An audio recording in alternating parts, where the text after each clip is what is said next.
तो आप सभी का चैनल पर हार्दिक स्वागत है। आज राजस्थान की शिक्षा में बढ़ते कदम के तहत द्वितीय योगात्मक आकलन कंप्लीट हो गया है और आज का कक्षा 7 का गणित विषय का ओरिजिनल पेपर हमारे पास पहुंच चुका है और हमने गणित के अध्यापक से इस पेपर को हल भी करवा लिया है। प्यारे विद्यार्थियों, मैं आप सभी को इस पेपर के सारे उत्तर बताने वाला हूँ।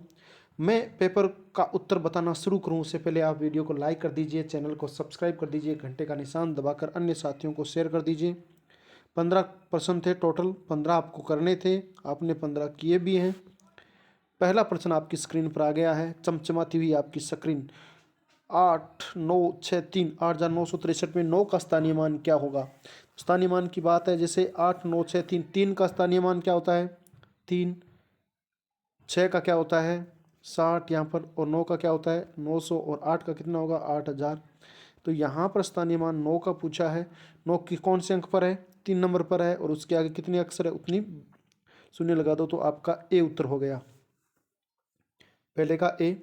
प्रश्न नंबर 2, मैं 4 अंकों की सबसे बड़ी संख्या से 90 कम हूँ। मैं 4 अंकों की सबसे बड़ी संख्या से 90 कम हूँ, बताओ मैं कौन सी संख्या हूँ? तो 4 अंकों की बड़ी संख्या, तो बड़ा ही बड़ा अंक 9 है, तो 4 अंकों का लिख लो, 9 9 9 9,999। अब ये कह रहा है कि मैं 90 कम हूँ, तो इनसे 90 माइनस कर दो आप। 9 से 0 गए 9, और 9 से 9 गए 0, और फिर 9 के 9, तो आपका होना चाहिए 9,909। आप देखोगे 9,900 है आपका डी, तो दूसरे का कौन सा हो गया? डी उत्तर हो गया। प्रश्न नंबर 3 देखिए, हल कीजिए। 447 प्लस 36 प्लस 9 जोड़ दीजिए। 447 में 36 और फिर 9 जोड़ दीजिए, तो आप जोड़ोगे तो आपका उत्तर आ जाएगा 447, 30 सतहत्तर और 6 9, तो ये आपका उत्तर आ गया 492। कितने आ गए? 492, तो सी उत्तर है, तीसरे का उत्तर है सी। आगे बढ़ते हैं प्रश्न नंबर 4 की ओर।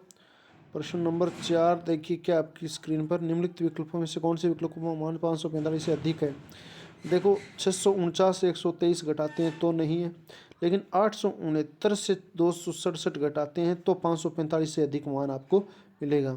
लेकिन तीसरे में नहीं है, तो चौथे में 967 से 421 हटाएंगे तो आपको मान मिलेगा। तो इसका मतलब क्या हुआ कि दूसरा और चौथा कौन से विकल्प में? बी में, तो आपका उत्तर क्या आ गया? बी आ गया। कौन सा उत्तर आपका? बी। प्रश्न नंबर 5, नीचे दी गई संख्या में से किस संख्या में 6 का स्थानीय मान 600 होगा? किस संख्या में 6 का स्थानीय मान 600 होगा? देखो, अगर आप पहली ए की बात करते हो तो इसमें तो 6 का स्थानीय मान है 60, बी की बात करते हो तो इसमें 600, सी की बात करते हो तो इसमें 6,000, और डी की बात करते हो तो इसमें सीधा है 6। तो 600 है नहीं, वो इसमें है। 600 किस में है?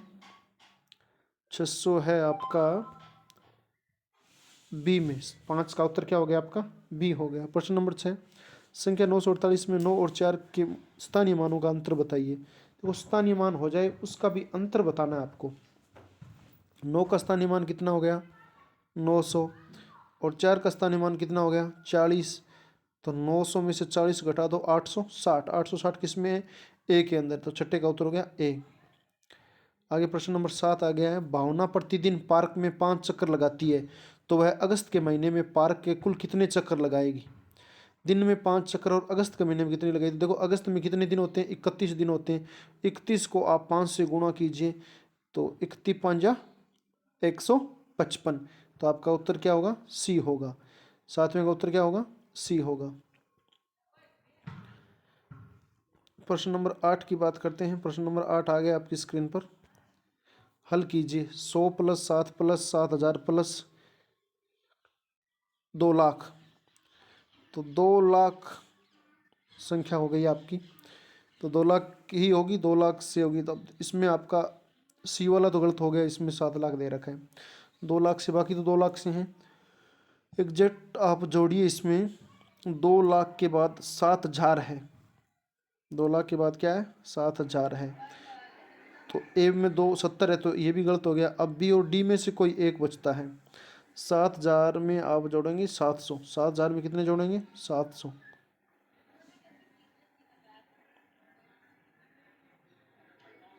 2 लाख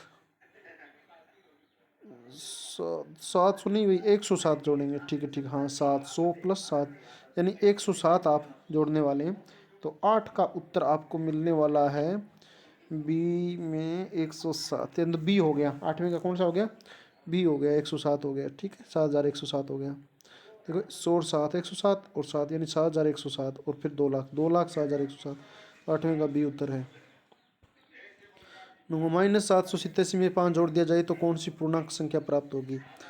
5 जोड़ दिया जाए, अब 5 जोड़ दिया जाएगा, इसका मतलब ये माइनस के और ये प्लस के हैं, तो फिर घट जाएंगे। 587 में से 5 गए और वो बचते किसके हैं? माइनस के बचते हैं। किसके बचते हैं?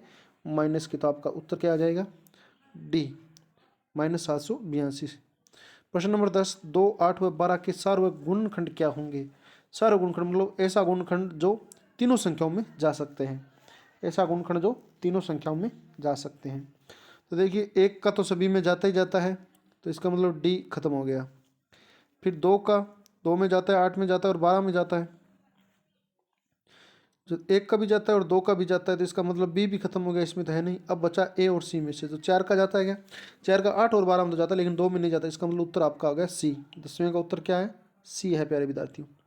आगे बढ़ते हैं अगले प्रश्न की ओर। प्रश्न नंबर 11 आपकी स्क्रीन पर आ गया है। प्रश्न नंबर 11 क्या है? देखिए, 36 व 72 के लिए महत्तम समापवर्तक ज्ञात करें। 6, 18, 72 और 36। तो इसमें आप 36 और 72 के लिए महत्तम समापवर्तक ज्ञात करेंगे, तो आपका देखो ऐसा होना चाहिए कि उस संख्या का भाग दोनों में जाए। देखो 36 होगा, क्या होगा? 36 होगा। 36 1 और इधर 2 हो जाएगा। अब प्रश्न नंबर 12 देखिए क्या है। कथन है कि यदि कोई संख्या 6 से विभाज्य है तो वह 9 से भी विभाज्य होगी। 6 से विभाज्य वो 9 से विभाज्य होगी। और कथन 2, यदि कोई संख्या 8 से विभाज्य है तो वह 4 से भी विभाज्य होगी। कथन 1 व 2 दोनों ही सही है। कथन 1 व 2 दोनों ही गलत है। कथन 1 गलत है परंतु कथन 2 सही है। कथन 1 सही है परंतु कथन 2 गलत है। तो देखो आप इसमें गौर करिए। कथन 6 से विभाज्य, जैसे मान लो 12 है, वो 6 से तो विभाज्य है, क्या उसको 9 से विभाज्य कर सकते हैं? नहीं, तो ये गलत है। पहला गलत हो गया। यदि कोई 8 से विभाज्य तो 4 से विभाज्य, जैसे मान लो 16 है, 16 में 8 का भाग जाता तो 4 का भी जाएगा।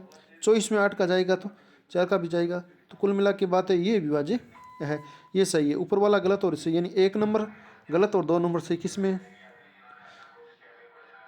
ये देखो सी में। तो 12 का उत्तर क्या होगा? सी होगा आपका। ठीक है, आगे बढ़ते हैं प्रश्न नंबर 13 की ओर। और प्रश्न 13 क्या है देखिए, 3 से 2/8 इंटू 1/8 बराबर क्या होगा? 8 के 24 और 2 26/8 इंटू 1/8। अगर इसको हम गुणा करते हैं तो आपका उत्तर आ जाएगा 13/32। क्या आ जाएगा? 13/32। सी का उत्तर है, 13 का उत्तर है सी। प्रश्न नंबर 14 की बात करते हैं। 21 से 2/3 को अनुचित भिन्न में परिवर्तित कीजिए। 21 से 2/3 को अनुचित भिन्न में परिवर्तित कीजिए। 6/65, 42/3, 3/42, 65/3। तो देखो 21 63 और 2 65/3 तो उचित है, लेकिन अनुचित होगी 3/65। तो 14 का क्या हो जाएगा? ए हो जाएगा प्यारे विद्यार्थियों, 14 का ए हो जाएगा। आगे बढ़ते हैं प्रश्न नंबर 15 की ओर। प्रश्न नंबर 15 क्या है? संख्या रेखा पर 3 से 1/4 पर की स्थिति बताइए। 3 से 1/4, तो ये देखो यहाँ पर डी वाला भाग आ जाएगा, तो बी आपका उत्तर है, 3 से 1/4 पर। प्यारे विद्यार्थियों, ये आपका ओरिजिनल आज का सेकंड असेसमेंट है। आपने इस वीडियो को अंत तक देखा, इसके लिए तो बहुत बहुत धन्यवाद। यदि ये वीडियो पसंद आया तो लाइक करें, चैनल को सब्सक्राइब करें और घंटे का निशान दबाना बिल्कुल भी मत भूलिए। प्यारे विद्यार्थियों, फिर नई क्लास में मिलेंगे। तब तक के लिए जय हिंद, जय भारत, वंदे मातरम।